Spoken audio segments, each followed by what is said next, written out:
Ladies and gentlemen, good afternoon. I am delighted to be here with Marion. Now, Marion and I have had this fireside chat in our diaries for quite some time.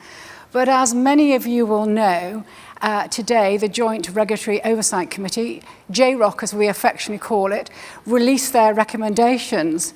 So you're all about to get a bit of a scoop. So hot off the press, because we're agile in fintech, aren't we? We're very agile. Marion and I have changed what we're talking about, and we're going to talk about those recommendations. Now, within that framework, we need to be mindful of the fact that it has only come out this morning, so Marion can only really comment on a first reading, high-level overview. So first of all, Marion, thank you very, very much. I am really looking forward to this. So what are your first impressions of the much-awaited JROC recommendations? Thank you, Helen. Well, it's a good day. It's a good day. My first impressions are, this is great. Pretty much everything is covered. But what we have here with the JROC roadmap is direction, ambition, momentum, but without being too prescriptive. And that's great because there's still a lot to figure out together. There are details, best models, different ways, but now we have a mandate to get on with it and start to work through the points, work through the 5 themes, and work together as an industry to really get the momentum now behind open banking, moving to open finance, so that all consumers, SMEs and businesses can really benefit from the multiple opportunities and benefits that are out there. And it gives real positivity and hope to innovators, to fintech, who built their business models around open data, smart data, and being able to move the industry forward. So it's a good day. It's not all going to happen immediately, and of course we're all impatient because we've been waiting, but it's a really positive way forward. And I think, as Andrew Griffith said this morning, 2023 is now going to be a year of delivery. And he also said it was the year of the new generation for open banking, so the stars are all aligning in many aspects today, but we might touch on that later. What I really want to look at now, Marion, is 2 big themes, 2 big sort of statements, and then 5 themes. Can we just give everybody, just whet their appetite of what those 5 themes were? Yeah, so 5 themes, which is really the content and the what we need to do. So the first one is using the phrase levelling up in a somewhat different context in terms of not geography, but in terms of access and performance. Payments have to be ubiquitous. They have to work. They have to never fail in effect, but it has to work everywhere for everyone.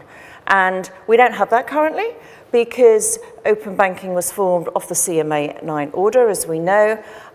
Great foundation to prove the point. And we now have 7.5 million users of open banking, but it needs to be so much more. So levelling up, getting that access and performance equal right across the country. The second is mitigating the risks of financial crime. It's a major, major issue in the UK, particularly around faster payments. You know, I was involved in launching faster payments back in 2008, and we didn't foresee the scam epidemic that we now live through. And so mitigating those risks is going to be the second theme. The third, linked but different, is consumer protection when things go wrong.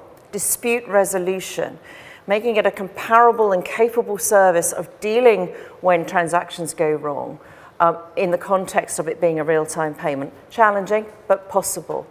And then so that's 3. The fourth is around data flows and improving the data flow of the transaction through to the TPP and then through to the consumer. It's not good enough that one party can see what's going on, but the TPP cannot or the consumer cannot in terms of has it happened, where is it, and what's the outcome.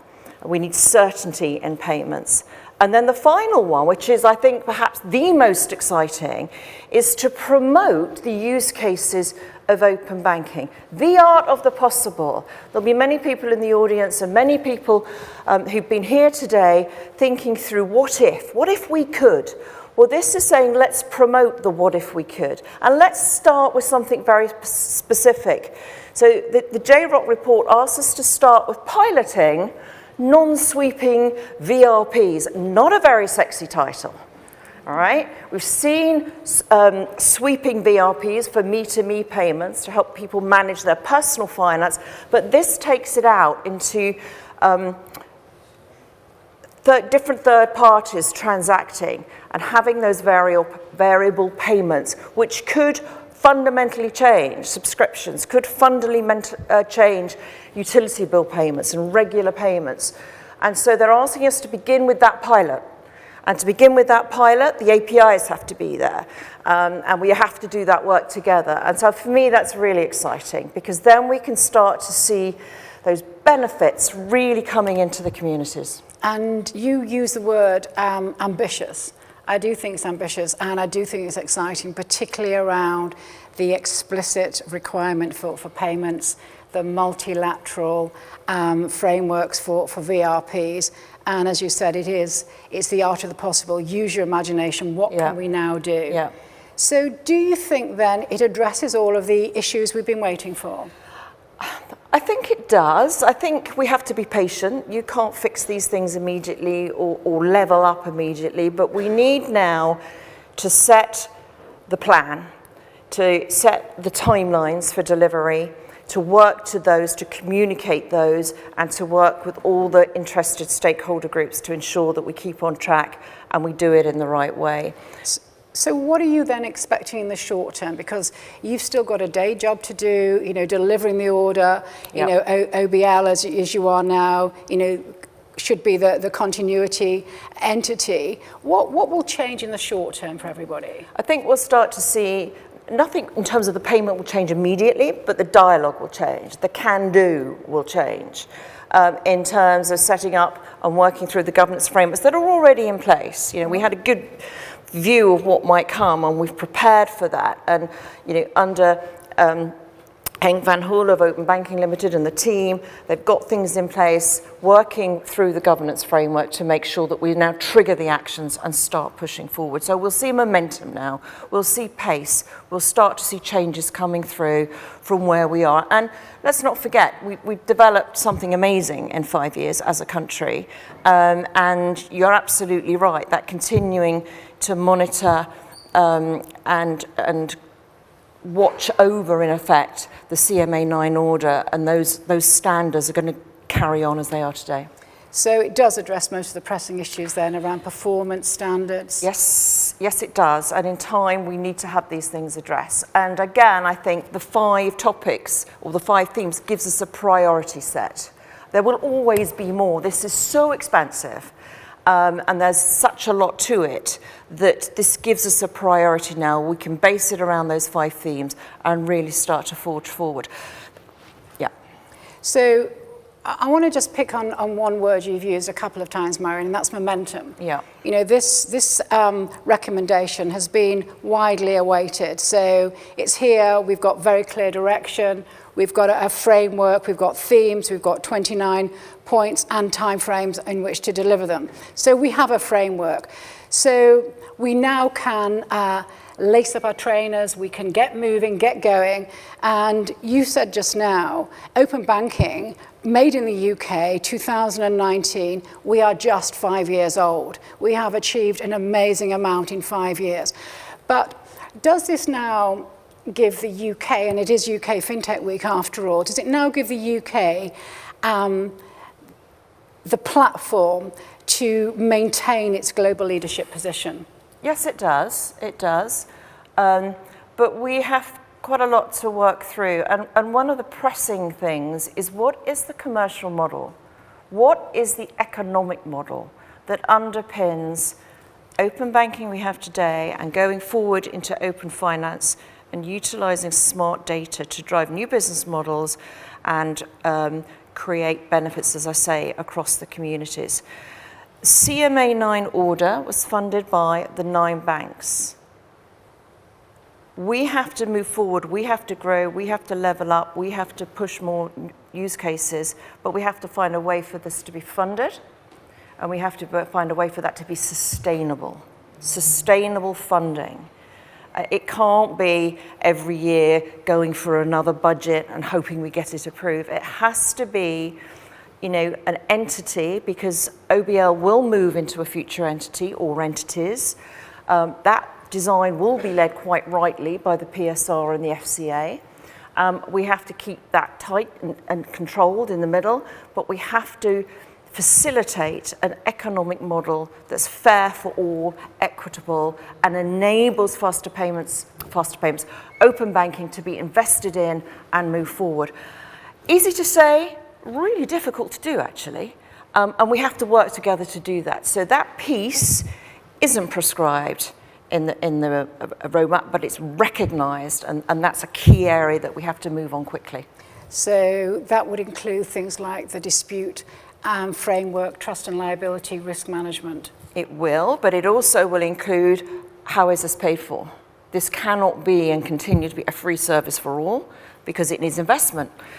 You know, the 29 points, the 5 themes, this needs doing and it needs investment, and we need to make sure that we've got that in place appropriately. And we will, you know, but it's another thing that we need to build into this and have that open dialogue to make sure that open banking, yes, it's got momentum, but that's sustainable momentum. And that begs the question then, what can the industry do to support that in the meantime? Because this won't happen overnight. It's going to take time. We've now got the framework, you know, all stations go, but what can the industry do? The industry has an important part to play. It does, very much so. And if I may say, I think it's carry on doing what we're doing. I've been trustee and chair of open banking for, what, 2.5 months. 2.5 months. I've been really impressed with the open dialogue, really impressed with organisations such as yours, Helen, bringing people together, giving everybody a voice, and letting me have it, you know, and letting the team have it. This is wrong, this is what we need, how about this, what about this? And I've been very impressed too with the team and how they garner that feedback, because it's that feedback that's going to shape this going forward. So continue the dialogue, continue to engage, continue to share what's working, what's not working. But, you know, recognise that we will move at the appropriate and fastest pace as we can as an industry, but not compromise quality or getting it right. And to really keep looking out across other countries, the other 60 or so jurisdictions that are driving open banking, to make sure we learn from them as well, and that we deploy the best and the most appropriate ways forward for the UK. I think that's a lovely touch, because we often talk about lessons learned from the UK, but I also, I heard it in a regulatory roundtable this morning, there's a lot that we can learn now from other jurisdictions around the world. So that humility, I think, is a great aspect as well. So we've talked about momentum. We've only got a couple of minutes left. I'm dying to understand, does this clear the path for open finance? Oh, yes. She says, yeah, of course it does. Yes, it does. And CFIT, I think, have announced their first coalition today. Yes, today, I'm getting the thumbs up. And that's going to be around open finance, so that we can deal with the frameworks. There's the regulatory framework. There's going to be the data collection framework. There's going to be a number of things that we need to do. And then we can work with CFIT and others to make sure that we drive this through into real living, breathing, as I call it, open finance, and potentially then beyond into other verticals, as smart data utilising open technology creates these opportunities. So my last question, how would you wrap it up?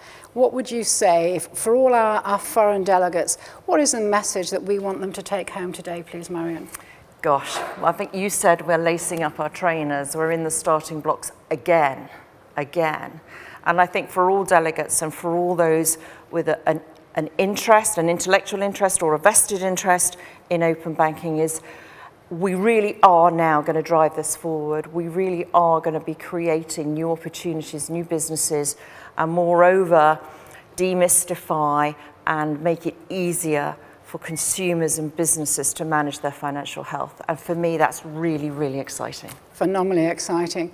Ladies and gentlemen, the clock says that we are bang out of time. I might have done this before. But I could have talked all day to Marion. Ladies and gentlemen, will you please put your hands together, because she has done a phenomenal job. A report, industry-changing report came out this morning, and she sat here and talked very openly about it. Ladies and gentlemen, Marion King. Thank you.